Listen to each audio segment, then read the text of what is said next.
My name is Margot. I'm 46 years old, and for the past 22 years, I've been the woman who had everything mapped out. Married at 22 to a decent man, 2 wonderful children, a colonial house in the suburbs of Charlottesville with azaleas blooming in neat rows, and a golden retriever that every neighbor on the block knew by name.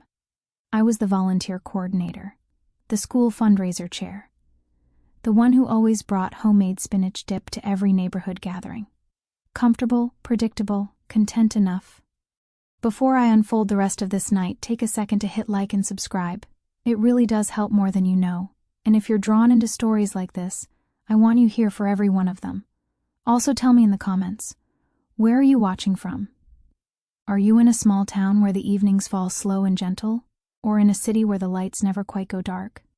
Then Thomas passed away in his sleep, one unremarkable Wednesday. No warning signs, just gone.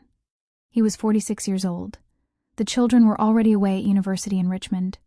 So overnight, the house fell silent, except for the dog's paws clicking against the hardwood floors and the refrigerator humming like it was laughing at me. I kept waiting for the grief to consume me entirely. But mostly what surfaced was this restless, electric sensation beneath my skin that I couldn't quite name. That's when I met Caleb. He's 21 years old, working the overnight shift at the Fairfield Suites off Jefferson Davis Highway, where I started picking up random weekend hours because lying alone in that massive bed felt like slowly suffocating. I told myself it was for the extra income. The truth is, I couldn't endure another evening of streaming services asking if I was still watching. Caleb has dark, wavy hair that constantly falls across his forehead, a small scar bisecting his right eyebrow, and the kind of unhurried Virginia drawl that makes even a simple "yes, ma'am" sound like a whispered confession. The first few weeks we simply exchanged nods when I arrived to take over from him. Then one night at 1:14 a.m., he slid a foam cup of coffee across the front desk and said, "You look like you need this more than I do." "Mrs. Hartley," I laughed, actually laughed for the first time in months. After that, it was small gestures. He'd save me the best blueberry muffin from the breakfast supply. I'd bring him a portion of whatever casserole I'd made in excess. We talked about everything and nothing, his community college courses, my son's graduate school applications, how the Cavaliers were disappointing us once again. He never treated me like I was old enough to be his mother. He looked at me like I was the only woman in the world. 3 weeks ago, the power failed during an ice storm. The entire hotel went dark except for the emergency lighting. Guests panicked, phones died, no heating. Caleb and I ended up in the back office with a sing. A flashlight between us, sharing a bag of peanut M&Ms and a bottle of whiskey someone had left in the lost and found bin. We laughed until tears streamed down our faces. And then suddenly, we weren't laughing anymore. He brushed a strand of hair from my face, his thumb lingering on my cheek, and whispered, "I've been wanting to do this since the first night you walked through those doors." I should have stopped it. I should have remembered. I'm 44 with stretch marks and a mortgage and a deceased husband's golf club still gathering dust in the garage. Instead, I kissed him like I was starving. He kissed me back like he'd been waiting his entire life. Now it's 2:14 a.m. on a Thursday, and my phone illuminates on the nightstand. "Caleb, can't sleep. Keep thinking about your lips. Meet me at the pool gate when your shift ends. Nobody's staying here this week." My hands tremble as I type back, "Give me 30. I'm already pulling on leggings and the soft charcoal hoodie he likes to borrow from me. I catch my reflection in the hallway mirror. No makeup.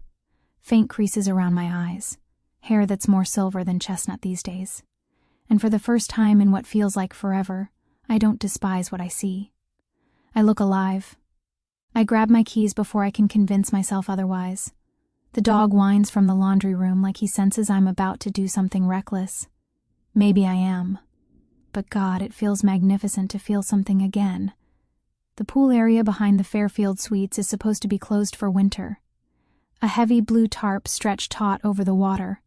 Lounge chairs stacked and secured with chains like they'd committed some offense. But no one knows which gate latch sticks.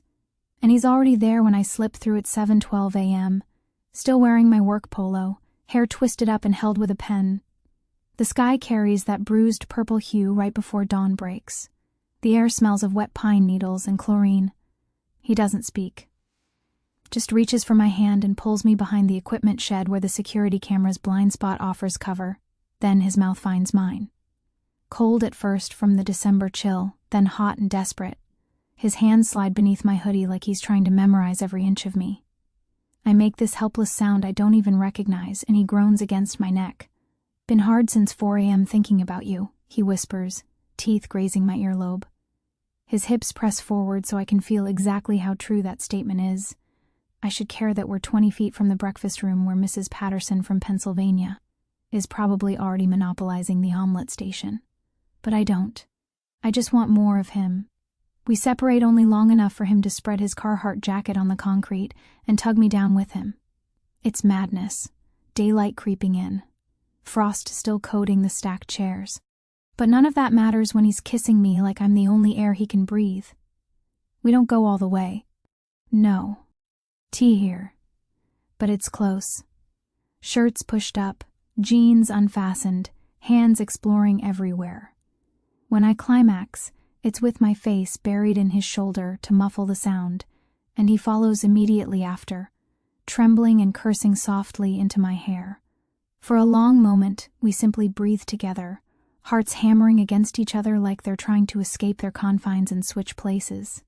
Eventually, the sky blushes pink and we straighten our clothes, chuckling quietly like teenagers who nearly got caught.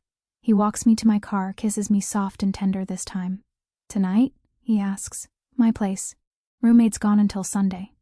I nod before my rational mind can enumerate all the reasons this is catastrophic. The day crawls by.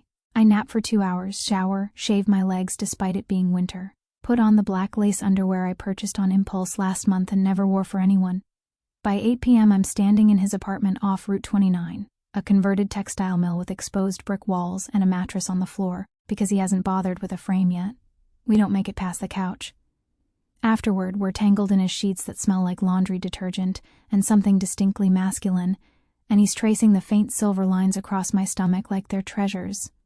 "These are from your kids?" he asks, voice gentle. "Yeah, worth every single one." He kisses each mark like he's expressing gratitude to them. I'm tearing up and I don't understand why. That's when my phone begins buzzing on the coffee table. Thomas's sister, Miriam. I ignore it. Then it buzzes again. And again. Finally, a text, "Miriam, call me. It's about the cottage." My blood runs cold. The cottage on Lake Anna. Thomas and I purchased it the year before he died. Deed in both our names, but obviously I'm the only one left to manage it.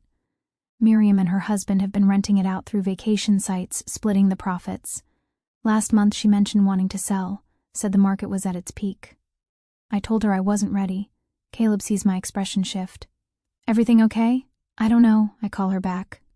She answers immediately, voice strange. "Margot, thank goodness. Someone broke into the cottage last night, wrecked the place.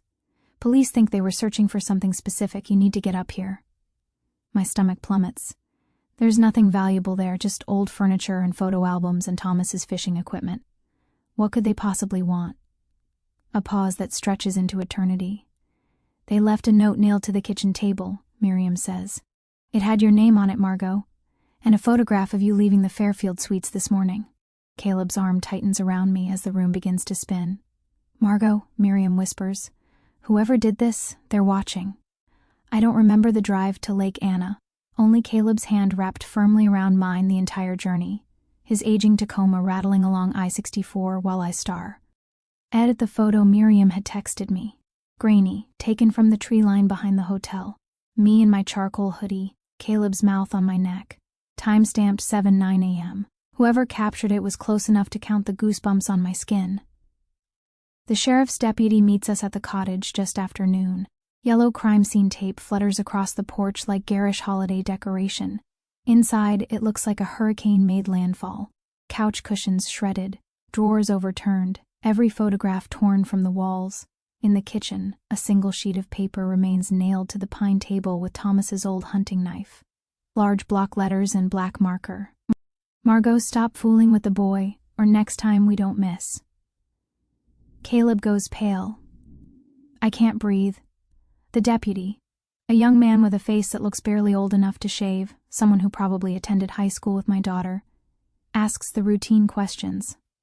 "Enemies?" Unfamiliar vehicles? Anyone angry with you? I nearly laugh. The only person angry with me lately has been myself, for wanting something I'm not supposed to have. They dust for prints, collect the note, promise to investigate.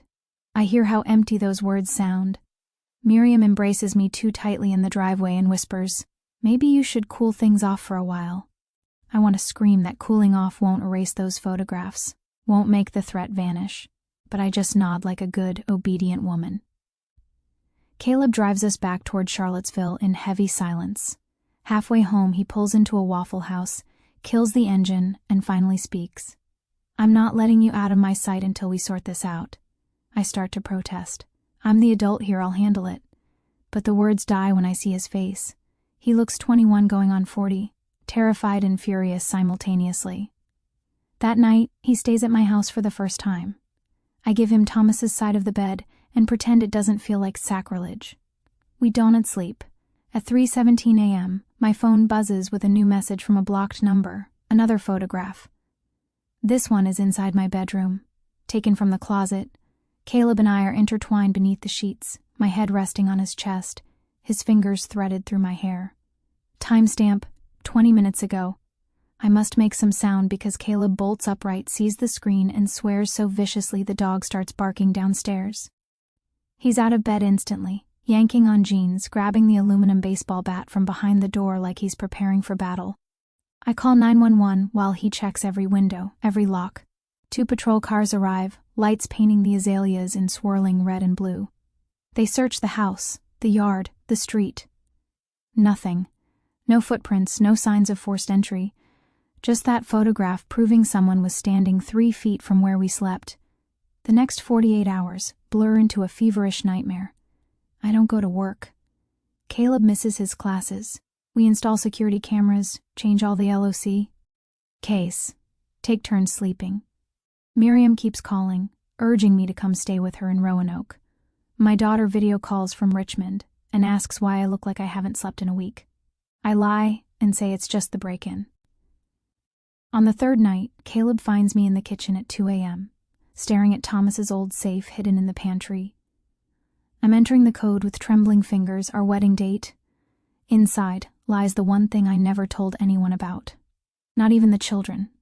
A Glock 19 and 2 loaded magazines. Thomas bought it after a neighborhood break-in scare 15 years ago. Taught me how to handle it. Then we both forgot it existed. Caleb doesn't ask where it came from.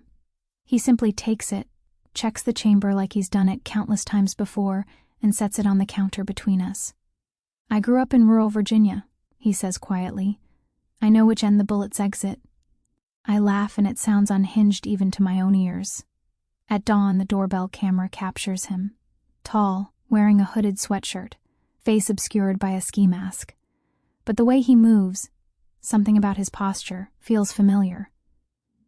He leaves a plain white envelope slipped beneath the front door, then walks away with unsettling calm. Caleb is out the door with the gun before I can stop him, but the street stands empty. Just the envelope. Inside, a single Polaroid. Me, naked and sleeping on Caleb's couch from the first night we went too far. Scribbled beneath in the same block letters.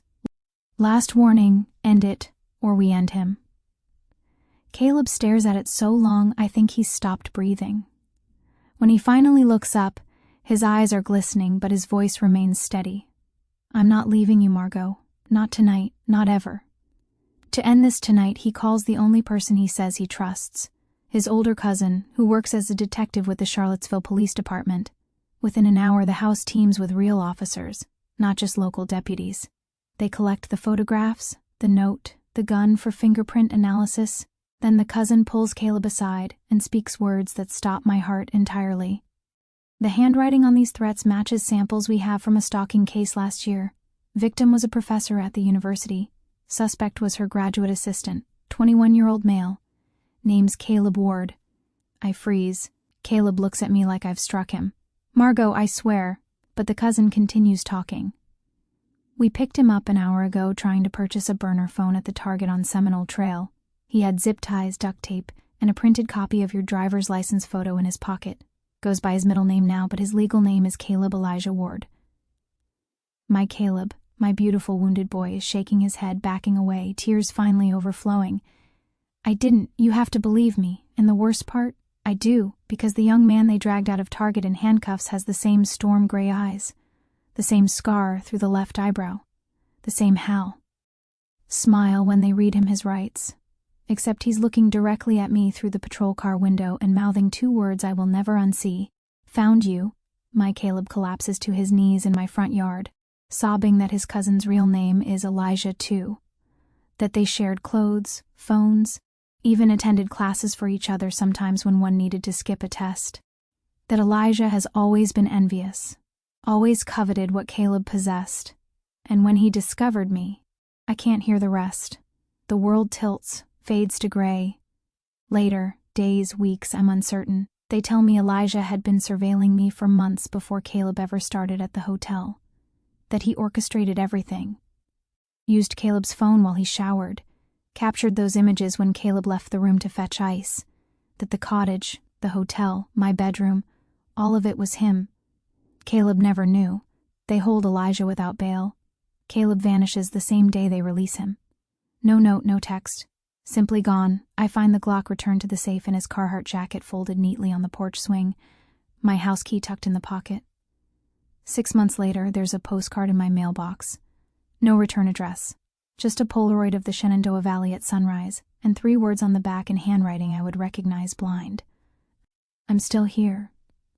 I keep the gun loaded now, and every night when the house grows quiet and the dog finally settles into sleep, I sit by the front window with a cup of coffee gone cold and wait for footsteps that might be his. Because I'm 44 years old, and I finally comprehend the difference between being rescued and being possessed.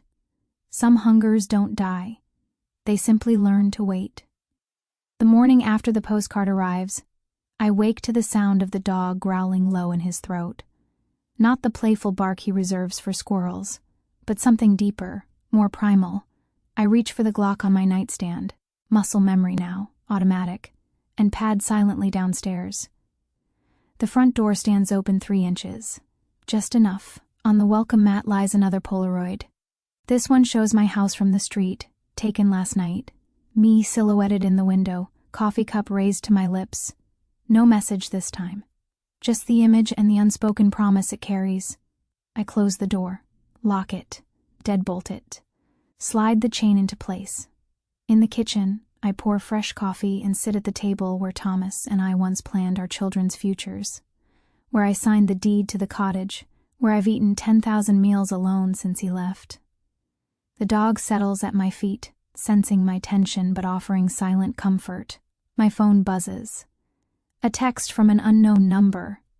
You look beautiful when you're afraid. I don't respond. I've learned that much at least. Silence starves them. But I do something else instead. Something I should have done months ago. I open my laptop and begin typing. Not a message to anyone. Not a journal entry. Something else entirely. A record. Every photograph. Every threat. Every date. Every time, every detail I can remember. The handwriting analysis. The cousin's involvement. The shared identity between the 2 young men. The cottage break-in. The surveillance. I document it all with the precision of someone who understands that truth, properly preserved, becomes its own kind of weapon. When I finish, I email the file to 3 addresses: my attorney, my daughter, and a journalist I met once at a charity gala who covers criminal justice. Then I close the laptop and pour myself more coffee. The days that follow develop a strange rhythm. I return to work at the hotel, but only day shifts now. I've requested a transfer to the front desk, away from the night audit entirely. The manager, a kind woman named Patricia, doesn't ask questions. She simply nods and makes the change. Caleb, the real Caleb, the one who loved me, doesn't return to the hotel. I hear through the grapevine that he's moved to Richmond, enrolled in a different program, started over. Good. He deserves that. Elijah remains in custody, awaiting trial. The charges multiply: stalking, breaking and entering, making terroristic threats, identity fraud. His public defender requests continuances. The system moves slowly, but it moves.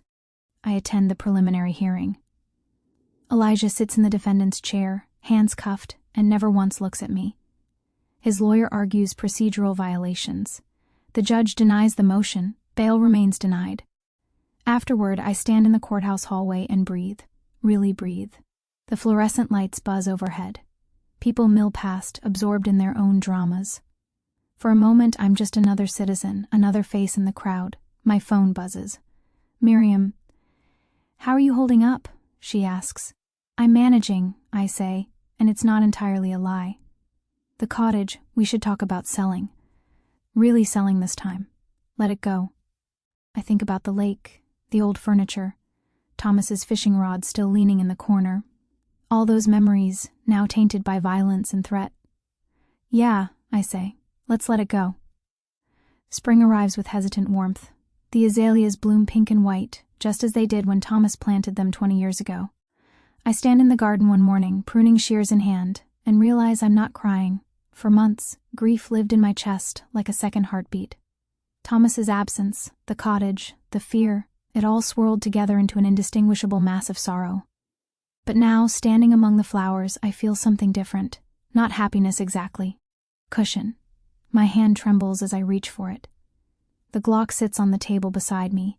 I've taken to keeping it close, but I don't grab it, not yet. The paper unfolds to reveal a handwritten note. Different handwriting this time. Neater. More deliberate. Margot. I know you think you understand what happened. You don't. But that's okay. Some stories take time to tell properly. I'm not asking for forgiveness. I'm not asking for anything. Just know that what I felt was real, even if the circumstances weren't. The other one, Elijah, he's been sick for a long time, our whole lives. Our parents knew, they ignored it. Sent him to doctors who medicated him into numbness instead of addressing the rot inside. When he found out about us, about you, he saw an opportunity. A way to destroy something beautiful because he'd never experienced beauty himself. I'm sorry. For all of it. For not seeing sooner. For not protecting you. I won't contact you again. But I needed you to know the truth, even if you never believe it. Be safe. Be happy. You deserve both. See, I read the letter 3 times. The dog watches me with concerned eyes. Then I fold it carefully, tuck it into my pocket, and walk inside. That night, I dream of Thomas. Not the way he was at the end. Gray-faced and still in that hospital bed, but younger. The Thomas from our honeymoon, when we drove up the Pacific Coast Highway with the windows down and the radio playing songs neither of us remembered the next morning. He's laughing at something I said, one hand on the steering wheel, the other reaching across to squeeze my knee. Margot, he says, and his voice carries that warmth I'd forgotten. I miss you, I tell him, every day. I know, he smiles, but you're going to be okay, you already are. I don't feel okay. You don't have to feel it, just be it, the feeling will follow. I wake with tears on my cheeks and sunlight streaming through the curtains. The dog is already awake, watching me from his bed in the corner. Morning, old friend, I say. He thumps his tail. I get up, shower, dress, make coffee. The routine anchors me. Before I leave for work, I do something I haven't done in months. I open Thomas's closet, the one I've kept sealed like a tomb, and sort through his clothes. Most of it goes to charity, the suits he wore to work, the sweaters I knitted him every Christmas, the shoes that still smell faintly of his cologne. But I keep a few things. His favorite flannel shirt, the one with the red and black check. A photograph from our 20th anniversary, when the children surprised us with a trip to Paris. His wedding ring, which I'll have resized to fit my thumb. These things I place in a small wooden box, the kind meant for keepsakes. I'll keep it on my dresser, where I can see it every morning. Not to mourn, to remember. Work passes in a blur of check-ins and complaints, and the endless small negotiations of hospitality. A guest loses her. Room key. Another demands a late checkout. Someone spills coffee on the lobby carpet. Through it all, I smile, I help. I perform the role of competent, cheerful employee with a precision that surprises even me. At lunch, I sit in the break room with Patricia and a young man named Devon who just started in housekeeping. Long time no see on nights, Patricia remarks. Daylight's growing on me, I say. Devon laughs. I don't blame you, nights are weird. You see things. What kind of things? He shrugs. Just things, people wandering around at 3 a.m., weird phone calls. Once I found a snake in the vending machine. A snake? Escaped from someone's room.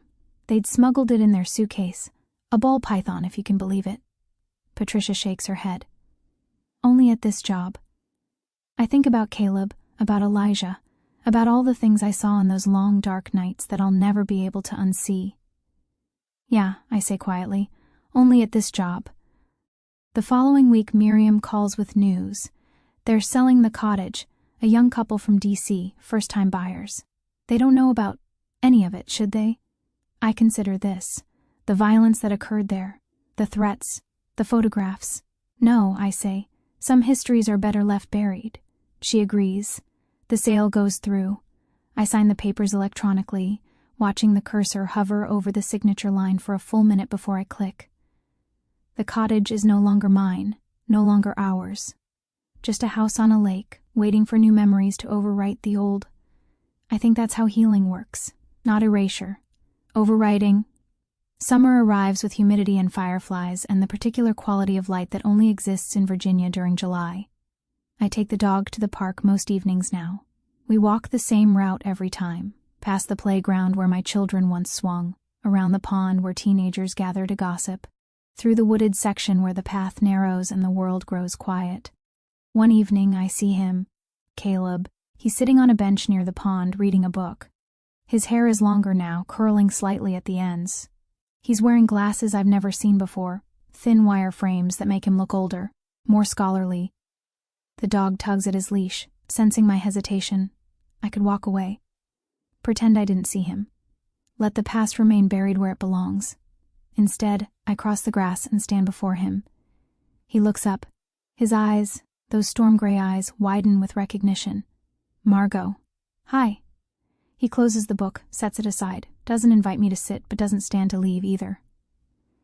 I got your letter, I say. I wasn't sure if you would, or if you'd want to.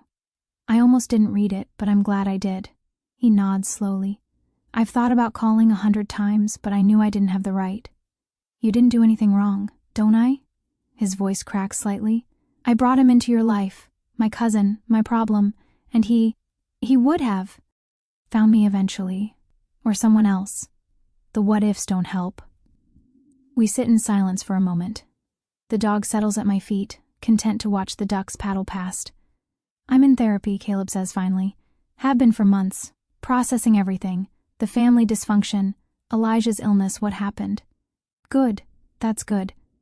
My therapist says I need to stop carrying guilt that isn't mine, easier said than done. I wouldn't know, I'm still learning that myself. He almost smiles. You look different, better. I feel different, better maybe, it's complicated. I understand complicated. The sun begins its descent, painting the sky in shades of orange and pink. Families pack up their picnics. Children run laughing toward waiting cars. I should go, I say. Yeah, me too. But neither of us moves. Can I ask you something? He says. Anything. Do you ever think about what might have been if none of it had happened? I consider the question carefully. The life we might have built. The nights we might have shared. The future that evaporated. The moment Elijah's shadow fell across us. Sometimes, I admit. But thinking about might-have-beens is like chasing a ghost. It doesn't lead anywhere. No, I suppose not. I stand. The dog rises with me, leash taut. Caleb. Thank you. For the letter.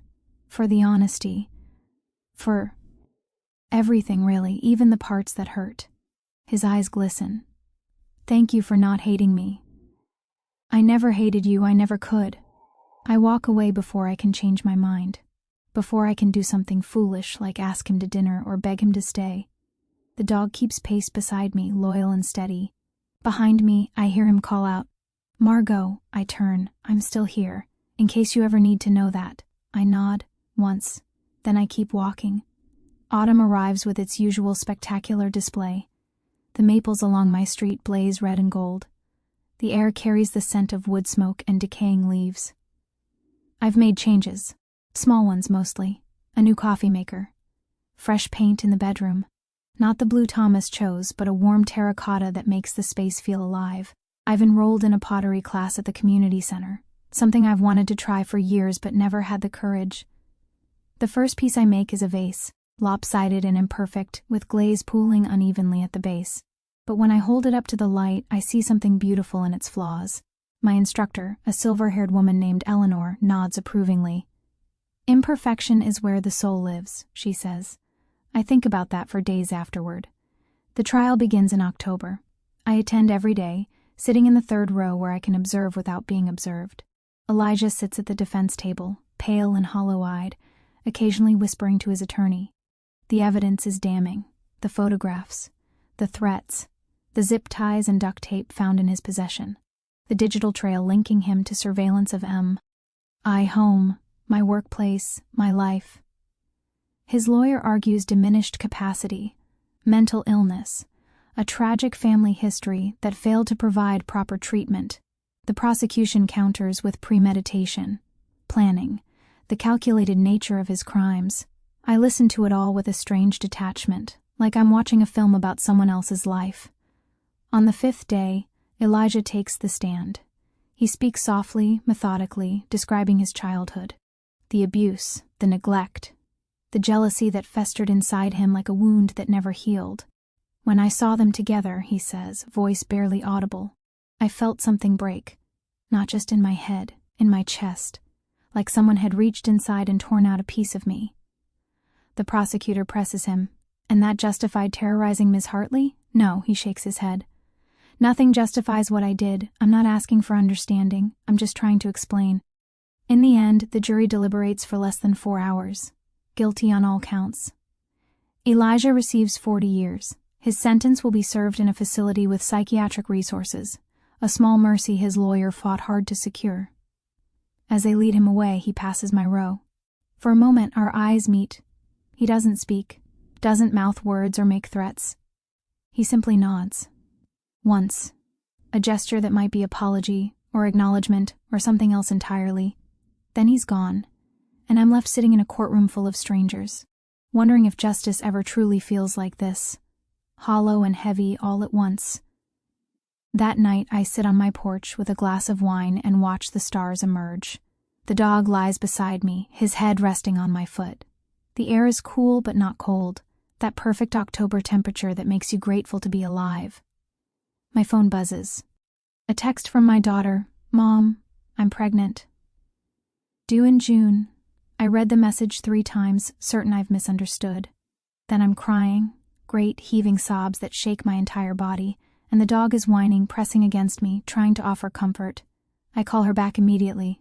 "Mom, are you okay?" I struggle to find words.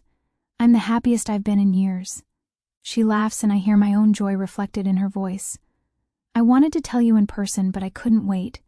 I'm so excited, Mom, and scared, mostly scared." That's how it starts, I tell her. The fear and the joy, they're twins, they grow up together. "I love you. I love you too, more than you'll ever know." We talk for an hour about names, nursery colors, whether she should find out the gender, about her father and how he would have reacted, about the future stretching out before her, terrifying and wonderful in equal measure. When we finally hang up, I feel something I haven't felt in a long time. Hope. Winter settles over Charlottesville, like a heavy blanket. Snow falls twice in December, dusting the azaleas in white and silencing the neighborhood. I spend Christmas alone for the first time in Twee. In 2 years. No tree, no decorations, no elaborate meal. Just me, the dog, and a quiet house full of memories. But it's not lonely. Not really.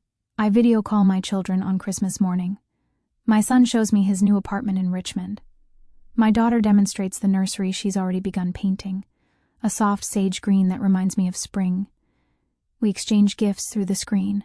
Scarves, books, a hand-knitted blanket my daughter made herself. I send them a check for the baby fund, more than I should afford, but some things are worth the sacrifice. After we disconnect, I sit in the quiet and feel the weight of the day. Then I do something unexpected. I go to Thomas's grave. It's been months since I've visited.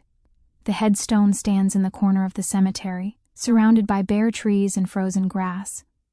I brush snow from the engraved letters, tracing the dates that bookend his too short life. "I'm doing okay," I tell him. Better than okay, actually. I've made mistakes, done things I'm not sure you would have approved of. But I'm alive, Thomas, really alive, for the first time since you left. The wind whispers through the branches.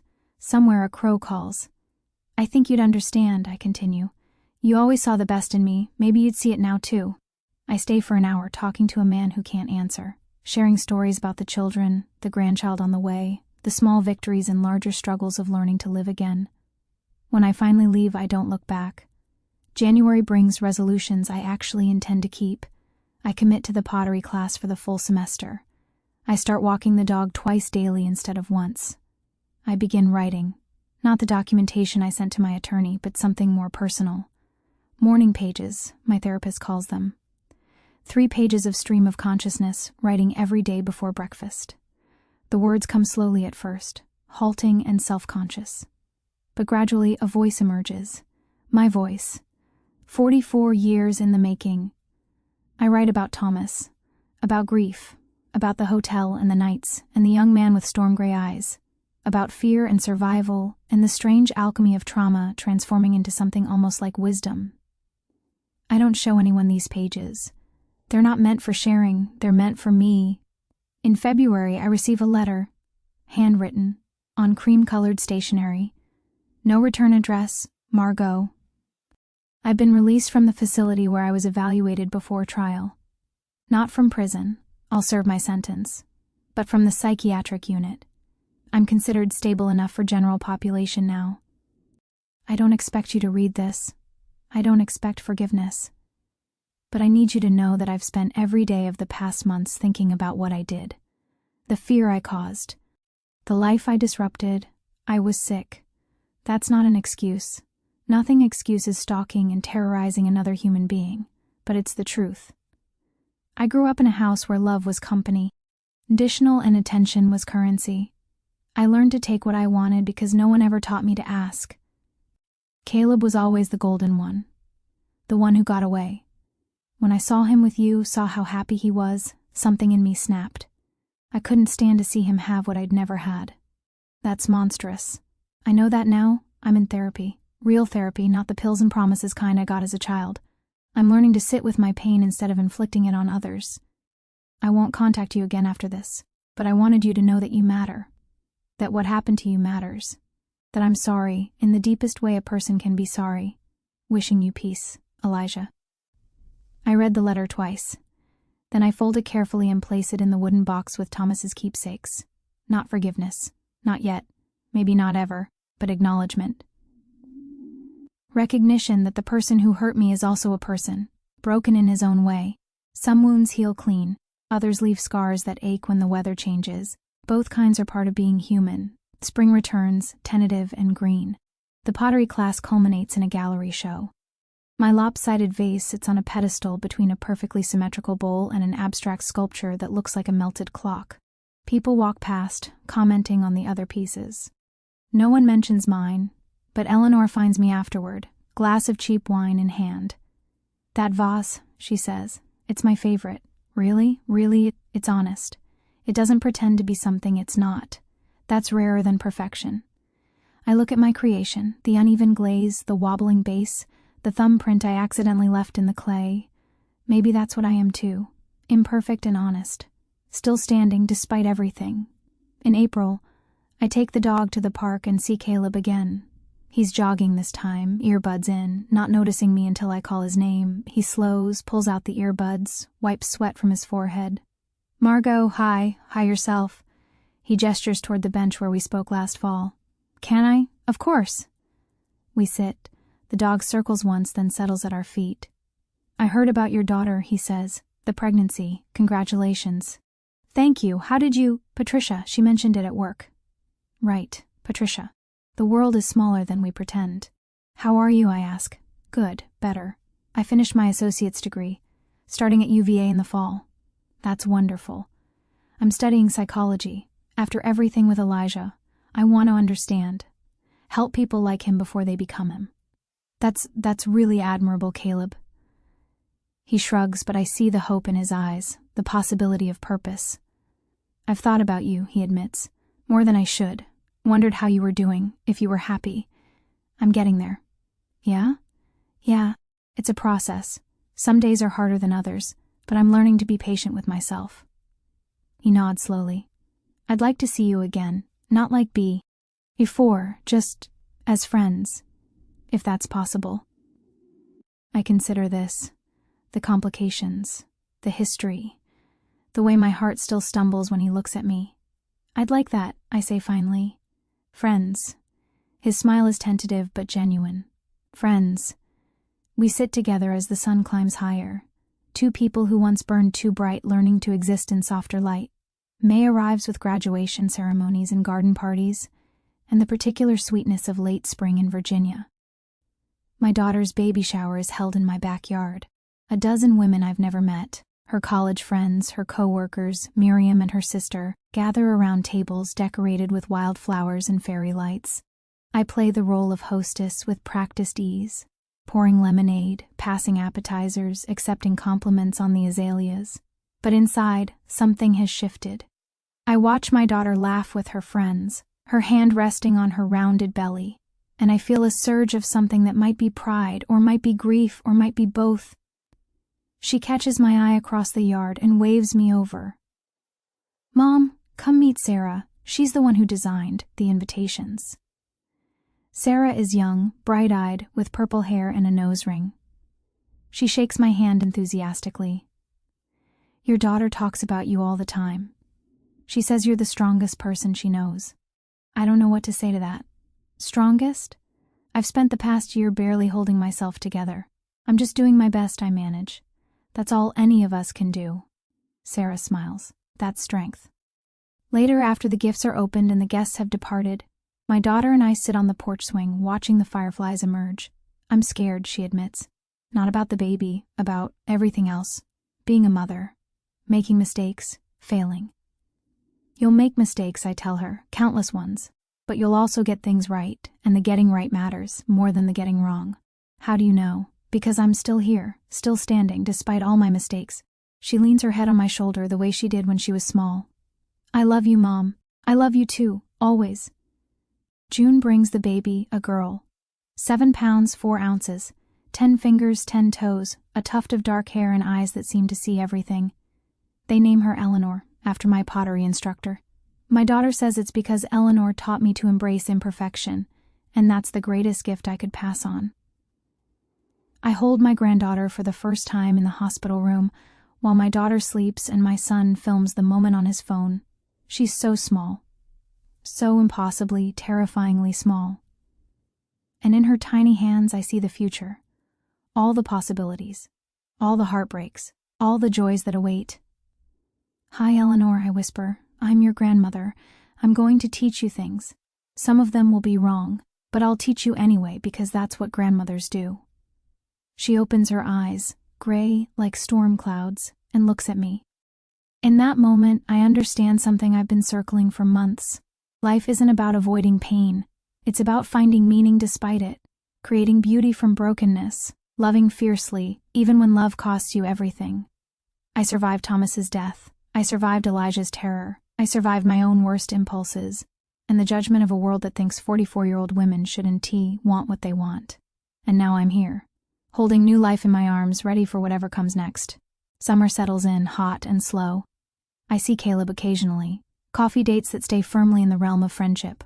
Walks in the park where we talk about books and politics and the small dramas of our daily lives. We don't kiss.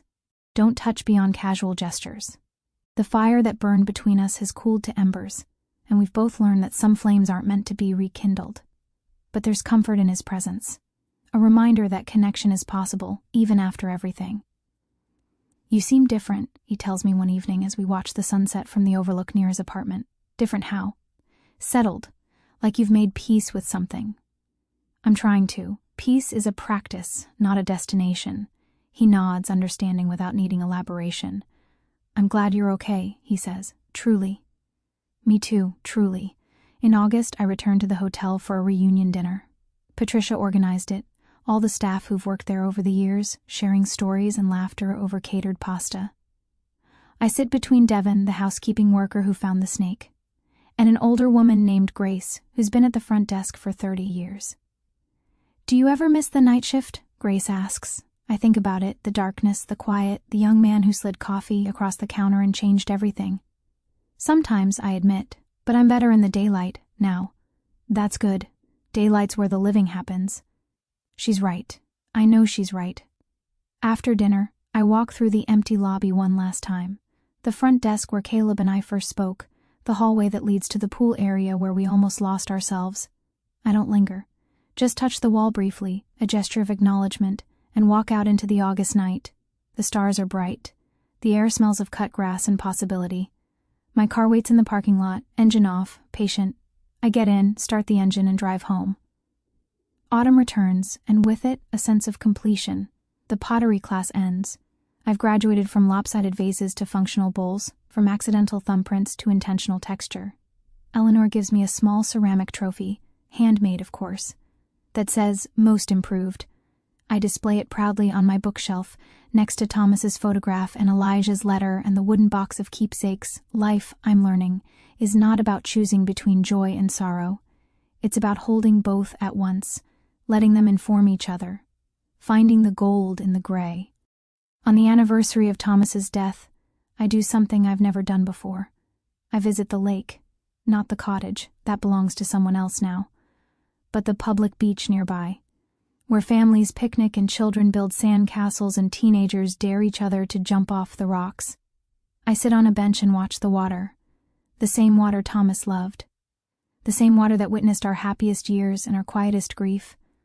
"I'm not the same person I was when you died," I tell him. "I've changed, grown, made mistakes and learned from them, found pieces of myself I didn't know were missing."